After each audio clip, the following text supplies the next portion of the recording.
Hello guys, welcome back to Crick Talks with Kiran. അങ്ങനെ South ആഫ്രിക്കയുടെ 27 വർഷങ്ങൾ നീണ്ട ഒരു ICC ട്രോഫിക്കായുള്ള കാത്തിരിപ്പിന് വിരാമമായിരിക്കുന്നു. ലോർഡ്സിൽ നടന്ന വേൾഡ് ടെസ്റ്റ് ചാമ്പ്യൻഷിപ്പ് ഫൈനലിൽ നിലവിലെ ചാമ്പ്യന്മാരായ ഓസ്ട്രേലിയയെ 5 വിക്കറ്റിനാണ് സൗത്ത് ആഫ്രിക്ക തോൽപ്പിച്ചത്. എൻ്റെ ഒപ്പീനിയൻ പറഞ്ഞു കഴിഞ്ഞാൽ ഇത് സൗത്ത് ആഫ്രിക്കൻ ക്രിക്കറ്റിന്റെ മാത്രം വിജയമല്ല. ഇതിപ്പോൾ സൗത്ത് ആഫ്രിക്കയെ പോലെ ഒരു ബിഗ് ത്രീയിൽ ഉൾപ്പെടാത്ത ടീമുകളുടെ എല്ലാം ഒരു വിജയമാണ്. ഇതിന് കാരണം ഞാൻ ഈ മത്സരത്തിന്റെ ഒരു പ്രിവ്യൂ വീഡിയോ ചെയ്തപ്പോഴായാലും പിന്നീട് നടന്ന ആ ഒരു ഡേ ടു ഡേ റിവ്യൂസിലായാലും പറഞ്ഞിട്ടുണ്ട്. അതായത് ഇപ്പോൾ ടെസ്റ്റ് ക്രിക്കറ്റിനെ ഒരു ഗ്രൂപ്പ് തിരിക്കണം. അതായത് ഏറ്റവും കൂടുതൽ മത്സരങ്ങൾ ആ ഒരു ടോപ്പ് ത്രീ, ആ ഒരു ബിഗ് ത്രീ എന്ന് പറയുമ്പോൾ ഇന്ത്യ, ഓസ്ട്രേലിയ, ഇംഗ്ലണ്ട്, അതായത് ഏറ്റവും കൂടുതൽ റവന്യൂ ജനറേറ്റ് ചെയ്യുന്ന ഈ 3 ടീമുകൾ തമ്മിലുള്ള മത്സരങ്ങൾ, ടെസ്റ്റ് മത്സരങ്ങൾ കൂടുതൽ വേണം. ആ രീതിയിൽ ഒരു ഗ്രൂപ്പ് സ്ട്രക്ചർ ഉണ്ടാകണം. അതായത് ആ ഒരു ടോപ്പ് ടീംസ് ഒരു സൈഡിൽ, ബാക്കിയുള്ള ടീംസ് ഒരു സൈഡിൽ, അങ്ങനെ ആ ഒരു ഇന്റർനാഷണൽ ടെസ്റ്റ് ക്രിക്കറ്റിനെ ആ ഒരു തട്ടുകളായിട്ട് തിരിക്കണം എന്നൊക്കെയുള്ള ചർച്ചകൾക്ക് ചൂട് പിടിച്ചിരിക്കുമ്പോഴാണ് നമ്മൾ ഈ ബിഗ് ത്രീയിൽ പെടുത്താത്ത ഒരു ടീം ടെസ്റ്റ് ചാമ്പ്യൻഷിപ്പ് ജയിക്കുന്നത്. അതുകൊണ്ട് തന്നെ സൗത്ത് ആഫ്രിക്കയുടെ കിരീടധാരണം എന്ന് പറയുന്നത് ക്രിക്കറ്റ് ലോകത്ത് കൂടുതൽ എഫക്റ്റ് ഉണ്ടാക്കും എന്നാണ് ഞാൻ വിശ്വസിക്കുന്നത്. ഇനിയിപ്പോൾ ഈ മത്സരത്തിലേക്ക് വന്നു കഴിഞ്ഞാൽ തീർച്ചയായിട്ടും കൂടുതൽ സാധ്യത പ്രവചിക്കപ്പെട്ടിരുന്നത് ഓസ്ട്രേലിയക്ക് തന്നെയാണ്. കാരണം അവർ നിലവിലെ ചാമ്പ്യന്മാരാണ്. അതുമാത്രമല്ല, സൗത്ത് ആഫ്രിക്കൻ ടീമിനെ കുറിച്ചുള്ള നമ്മളുടെ ഒരു കാഴ്ചപ്പാടെന്ന് പറഞ്ഞാൽ തന്നെ ഒരു പ്രധാനപ്പെട്ട മത്സരങ്ങളിൽ ചോക്ക് ചെയ്യുന്ന ഒരു ടീം എന്ന ഒരു ലേബലാണ് നമ്മളുടെ എല്ലാവരുടെയും ഉള്ളിലുള്ളത്. ഇപ്പോൾ അത് വെറുതെ ഉണ്ടായതല്ല. ഇപ്പോൾ നമുക്കിപ്പോൾ കഴിഞ്ഞ മത്സരങ്ങൾ നോക്കിയാൽ, കഴിഞ്ഞ ടൂർണമെന്റുകൾ നോക്കിയാലായാലും ആ ഒരു ഗ്രൂപ്പ് ഘട്ടത്തിൽ നന്നായിട്ട് പെർഫോം ചെയ്തിട്ട് ആ ഒരു ഡിസിസീവ് ആയിട്ടുള്ള മത്സരങ്ങളിൽ ആ പ്രഷർ കാരണം വീണു പോകുന്ന ഒരു രീതിയാണ് നമ്മൾ ഇതുവരെ സൗത്ത് ആഫ്രിക്കയിൽ കണ്ടിട്ടുള്ളത്. അവർ അവസാനമായിട്ടൊരു ICC കിരീടം നേടിയത് 1997 ആ ഒരു ICC നോക്കൌട്ട് ട്രോഫിയാണ്. അതിനുശേഷം പലതവണ ഞാനിപ്പോൾ നേരത്തെ ഒരു വീഡിയോയിൽ സൂചിപ്പിച്ചതുപോലെ കപ്പിനും ചുണ്ടിനും ഇടയിൽ അവർക്ക് ആ ഒരു കിരീടം നഷ്ടമായി. പിന്നെ ഈ 2025 എന്ന് പറയുന്നത് നീണ്ട കാത്തിരിപ്പുകൾക്ക് ഒരു അവസാനം ലഭിക്കുന്ന, ഒരു പോസിറ്റീവ് എൻഡിങ് ലഭിക്കുന്ന വർഷമാണെന്ന് തോന്നുന്നു. അതായത് ഇപ്പോൾ ക്രിക്കറ്റിന്റെ കാര്യം പറഞ്ഞു കഴിഞ്ഞാൽ തന്നെ RCB ഒരു 18ാമത്തെ വർഷം ആദ്യമായിട്ട് IPL കിരീടം നേടുന്നു. ഇനി ഫുട്ബോളിലേക്ക് വന്നാൽ ഹാരി കെയ്ൻ തന്റെ കരിയറിലെ ആദ്യ കിരീടം സ്വന്തമാക്കുന്നു. അതുപോലെ തന്നെ ഹ്യൂമിൻസൺ അങ്ങനെ ഒരു കിരീടം സ്വന്തമാക്കുന്നു. അപ്പോൾ ക്രിക്കറ്റ് ലോകത്തായാലും ഫുട്ബോൾ ലോകത്തായാലും ഒരുപാട് ടീമുകളുടെ ഒരു കാത്തിരിപ്പിന് അവസാനം വന്ന വർഷമാണ്. അവിടെ തന്നെ സൗത്ത് ആഫ്രിക്കയുടെ കാത്തിരിപ്പും തിരികെയാണ്. അവർ തൊറോലി ഡിസേർവ് ചെയ്തിരിക്കുന്ന ഒരു വിൻ തന്നെയാണിത്. ഇപ്പോൾ ഞാനിപ്പോൾ ഈ 2ാമത്തെ ദിവസത്തിന്റെ വീഡിയോ ഇട്ടപ്പോൾ ഞാൻ പറഞ്ഞു ഒരു സ്ലൈറ്റ് ആയിട്ടുള്ള മുൻതൂക്കം തീർച്ചയായിട്ടും ഓസ്ട്രേലിയക്ക് ഉണ്ട് എന്നുള്ള കാര്യം. കാരണം എന്ന് പറഞ്ഞു കഴിഞ്ഞാൽ ഈ മത്സരം നമ്മൾ ശ്രദ്ധിച്ചു കഴിഞ്ഞാൽ, ഞാനിപ്പോൾ ഒരു ബോക്സിംഗ് അനലജി ഞാൻ കഴിഞ്ഞൊരു വീഡിയോയിൽ ഉപയോഗിച്ചിരുന്നു. അതായത് പഞ്ച്, കൗണ്ടർ പഞ്ച്, അങ്ങനെ ഒരു രീതിയിലാണ് ഈ മത്സരം പുരോഗമിച്ചത്. ഇപ്പോൾ വൈറ്റിലായിട്ടുള്ള ഒരു ടോസ് നേടിയിട്ട് സൗത്ത് ആഫ്രിക്ക ഓസ്ട്രേലിയ ബാറ്റിങ്ങിന് അയക്കുന്നു. എന്നാൽ ഒരു നല്ല സ്കോർ കണ്ടെത്താൻ ഓസ്ട്രേലിയക്ക് കഴിഞ്ഞില്ല. ആ ഒരു ഓവർ കണ്ടീഷനൊക്കെ റബാഡ മനോഹരമായിട്ട് യൂസ് ചെയ്തിട്ട് അവരെ 212 ഒതുക്കുന്നു. അപ്പോൾ ഒരു ഫസ്റ്റ് ഇന്നിംഗ്സിൽ ഒരു ചെറിയ സ്കോറിൽ അവർ പുറത്തായി, ഫൈനലാണ്. അപ്പോൾ ഒരു 300 റൺസ് എടുത്തു കഴിഞ്ഞാൽ ഇവർക്ക് സൗത്ത് ആഫ്രിക്കയ്ക്ക് ആ ഒരു മത്സരത്തിൽ ഒരു ഡോമിനൻസ് ഉറപ്പിക്കാൻ സാധിക്കും. എന്നാൽ അതിന് കഴിയുന്നില്ല. അവരെ ഓസ്ട്രേലിയ ഒരു കൗണ്ടർ പഞ്ച് ചെയ്യുന്നു, 138 റൺസിന് പുറത്താക്കുന്നു. അതായത് അവിടെ ആദ്യത്തെ ആ ഒരു മേധാവിത്വം എടുക്കാനുള്ള, മുമ്പോട്ട് കുതിക്കാനുള്ള ഒരു അവസരം സൗത്ത് ആഫ്രിക്കയ്ക്ക് നഷ്ടമാകുന്നു.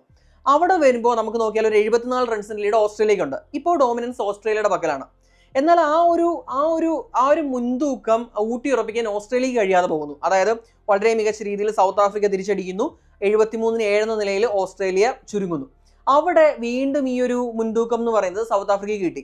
അവിടെയാണ് ഓസ്ട്രേലിയയുടെ വീണ്ടും ഉള്ള അടുത്ത കൗണ്ടർ പഞ്ച് വരുന്നത്. അവര് 73-7 നിന്ന് ആ ദിവസത്തിൽ തന്നെ സ്കോർ ഏകദേശം ഇരട്ടിയാക്കുന്നു, 144.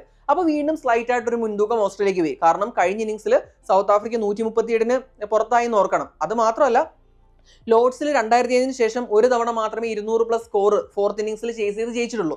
അപ്പോൾ അവിടെ ഒരു മുൻതൂക്കം ഓസ്ട്രേലിയക്ക് വന്നു. പിന്നീട് ഇന്നലത്തെ ദിവസമായാലും 3ാം ദിവസമായാലും ആ ഒരു ഫസ്റ്റ് സെഷനിൽ വളരെ നന്നായിട്ട് തന്നെ ഓസ്ട്രേലിയ ബാറ്റ് ചെയ്തു. മിച്ചൽ സ്റ്റാർക്ക് 50 അടിച്ചു. അങ്ങനെ വന്നപ്പോഴേക്കും 282 പോലൊരു കൂറ്റൻ വിജയലക്ഷ്യം. അത് കൂറ്റൻ എന്ന് പറയാൻ കാരണം എന്ന് പറഞ്ഞു കഴിഞ്ഞാൽ ആ ഒരു ഫോർത്ത് ഇന്നിംഗ്സ് ഹിസ്റ്ററി വെച്ചിട്ടാണ്. അപ്പോൾ അങ്ങനെ ഒരു വിജയലക്ഷ്യം ഓസ്ട്രേലിയ സൗത്ത് ആഫ്രിക്കയ്ക്ക് മുന്നിൽ വെക്കുന്നു. പിന്നീട് ലോർഡ്സിൽ 3ാം ദിവസം എന്ന് പറയുന്നത് ഈ ഒരു ടെസ്റ്റ് മത്സരത്തിലെ ഏറ്റവും മികച്ച ബാറ്റിംഗ് കണ്ടീഷൻസ് ആയിരുന്നു. അവർ ക്രംബിൾ ചെയ്തില്ല. ഇപ്പോൾ റിക്കിൾട്ടന്റെ വിക്കറ്റ് തുടക്കത്തിലേ പോയെങ്കിലും എയ്ഡൻ മാർക്രവും വിയാൻ മുൾഡറും ചേർന്നിട്ട് നല്ലൊരു ബേസ് സെറ്റ് ചെയ്യുന്നു. മാർക്കത്തിന്റെ എക്സലന്റ് ആയിട്ടുള്ള പെർഫോമൻസ്, ഇപ്പം മാർക്കത്തിന്റെ ഒരു കരിയർ ശ്രദ്ധിച്ചു കഴിഞ്ഞാൽ അങ്ങനെ കൺസിസ്റ്റന്റ് ആയിട്ട് സൗത്ത് ആഫ്രിക്കയ്ക്ക് വേണ്ടി പെർഫോം ചെയ്യാൻ തുടരെ മികച്ച പെർഫോമൻസ് പ്രൊവൈഡ് ചെയ്യാൻ മാർക്കത്തിന് കഴിഞ്ഞില്ല. എന്നാൽ സൗത്ത് ആഫ്രിക്കൻ ടീം മാർക്കത്തിൽ അർപ്പിച്ച ആ ഒരു ട്രസ്റ്റ് എന്ന് പറയുന്നത് ഒരു ക്രൂഷ്യൽ ജങ്ചറിൽ അവരുടെ ടീമിനെ സംബന്ധിച്ച് അവരുടെ ഇനിയുള്ള മുന്നോട്ടുള്ള ഒരു യാത്രയിൽ തന്നെ ഏറ്റവും ക്രൂഷ്യൽ ആയിട്ടുള്ള പോയിന്റിൽ മാർക്കം ഡെലിവറി ചെയ്യുന്നു. മികച്ചൊരു സെഞ്ചുറി ഈ മത്സരത്തിലെ മാൻ ഓഫ് ദ മാച്ചും മാർക്കം തന്നെയാണ്. അപ്പോൾ വളരെ മികച്ചൊരു ഇന്നിംഗ്സോടെ മാർക്കം ആ ഒരു ഫെയ്ത്ത് റീപേ ചെയ്യുന്നു. പിന്നീട് ക്യാപ്റ്റൻ ടെമ്പ ബൗമ. അപ്പോൾ ബൗമയുടെ കാര്യം പറഞ്ഞു കഴിഞ്ഞാൽ ഒരുപാട് ട്രോളുകളും പരിഹാസങ്ങളും ഒക്കെ നേരിട്ട പ്ലെയർ ആണ്. വളരെ മനോഹരമായിട്ടുള്ള രീതിയിൽ, കൂൾ, കാം ആൻഡ് കമ്പോസ്ഡ് ആയിട്ടുള്ള രീതിയിൽ ടീമിനെ നയിക്കുന്നു. ഇപ്പോൾ ആദ്യ ഇന്നിങ്സിൽ ഞാൻ പറഞ്ഞു, അപ്പോൾ ആദ്യ ദിവസം സൗത്ത് ആഫ്രിക്ക ഓവർ ഡിഫൻസീവായി പോയിരുന്നു എന്ന കാര്യം. അതിനുശേഷം പിറ്റേ ദിവസം വന്നപ്പോൾ ആ ഒരു സ്കോറിംഗ് ഇൻറ്റന്റ് ആദ്യം കാണിച്ചു തുടങ്ങിയത് ബൗമയാണ്. ഇപ്പോൾ ആ ഒരു ഇൻറ്റന്റ് കൊണ്ട് തന്നെ പുള്ളി ഔട്ടായെങ്കിലും ആ ഒരു വഴി, ഈ പിച്ചിൽ എങ്ങനെ സ്കോർ ചെയ്യും എന്നുള്ള ഒരു വഴി ആദ്യം സൗത്ത് ആഫ്രിക്കയ്ക്ക് കാണിച്ചു കൊടുത്തത് ബൗമയാണ്. ഇപ്പോൾ രണ്ടാം ഇന്നിങ്സിലേക്ക് വരുമ്പോൾ ഒരു സൈഡിൽ നല്ല രീതിയിൽ മാർക്രം കളിക്കുന്നു. മാർക്രത്തിന് പറ്റിയൊരു സപ്പോർട്ട് ബൗമ പ്രൊവൈഡ് ചെയ്തു. ഇവിടെ നമ്മൾ ശ്രദ്ധിക്കേണ്ട ഒരു കാര്യം, ബൗമയുടെ ക്യാച്ച് മിച്ചൽ സ്റ്റാർക്കിന് ബദലിൽ സ്മിത്ത് കളഞ്ഞിരുന്നു. അതൊരു വൈറ്റൽ മിസ്സായി. കാരണം ബൗമ ആ ഒരു പാർട്ണർഷിപ്പിന് നൽകിയ ആ ഒരു സോളിഡാരിറ്റി ഉണ്ട്. അത് തീർച്ചയായിട്ടും ആ ഒരു ഉറപ്പുണ്ട്. തീർച്ചയായിട്ടും ആ ഒരു പാർട്ണർഷിപ്പ് മത്സരത്തിൽ വളരെ വലിയൊരു ഫാക്ടറായി. കാരണം നമുക്ക് ഇന്നത്തെ ഒരു 4-ാം ദിവസത്തിലേക്ക് വന്നു കഴിഞ്ഞാൽ ബൗമയുടെ വിക്കറ്റ് പോയിട്ട് പിന്നീടും വിക്കറ്റുകൾ പോയി. എന്നാൽ ഒരു സൈഡിൽ മാർക്രം ആ ഒരു വിജയത്തിന് തൊട്ടടുത്തെത്തും വരെ ഉറച്ചു നിന്നു. എന്നാൽ ആ ഒരു ബൗമയോടുള്ള പാർട്ണർഷിപ്പാണ് എന്നെ സംബന്ധിച്ച ഒരു മാച്ച് ചേഞ്ചിങ് ഒരു ഡിസിസീവ് ഒരു ഫാക്ടറായിട്ട് വന്നത്. അപ്പോൾ തീർച്ചയായിട്ടും ബൗമ ആ ടീമിനെ നയിച്ച രീതി ആയാലും ബാറ്റ് ചെയ്ത രീതി ആയാലും തീർച്ചയായിട്ടും പ്രശംസ അർഹിക്കുന്നുണ്ട്. ഇനിയിപ്പോൾ ബോളിംഗിലേക്ക് വന്നു കഴിഞ്ഞാൽ റബാദ നന്നായിട്ട് തന്നെയാണ് ബോൾ ചെയ്തത്. ഇപ്പോൾ ഇപ്പുറത്തെ ഓസ്ട്രേലിയയുടെ കാര്യം പറഞ്ഞു കഴിഞ്ഞാൽ ആദ്യത്തെ ഇന്നിങ്സിലെ സ്റ്റീവ് സ്മിത്ത് നന്നായിട്ട് ബാറ്റ് ചെയ്തു. അതുപോലെ വെബ്സ്റ്റർ കിട്ടിയ അവസരം മുതലാക്കി അങ്ങനെ കുറേയേറെ പെർഫോമൻസ് വന്നു. എന്തായാലും ആ ഒരു വേൾഡ് ടെസ്റ്റ് ചാമ്പ്യൻഷിപ്പ് ഫൈനൽ എന്ന് പറയുമ്പോൾ ആ ഒരു പോരാട്ടത്തിന് തക്കതായ ഒരു പെർഫോമൻസ് തന്നെയാണ്, ആ ഒരു മത്സരം തന്നെയാണ് നമുക്ക് ലഭിച്ചത്. അതൊരു തീർത്തും ഒരു വൺ സൈഡ് ആയിട്ടുള്ള മത്സരമായി പോയില്ല.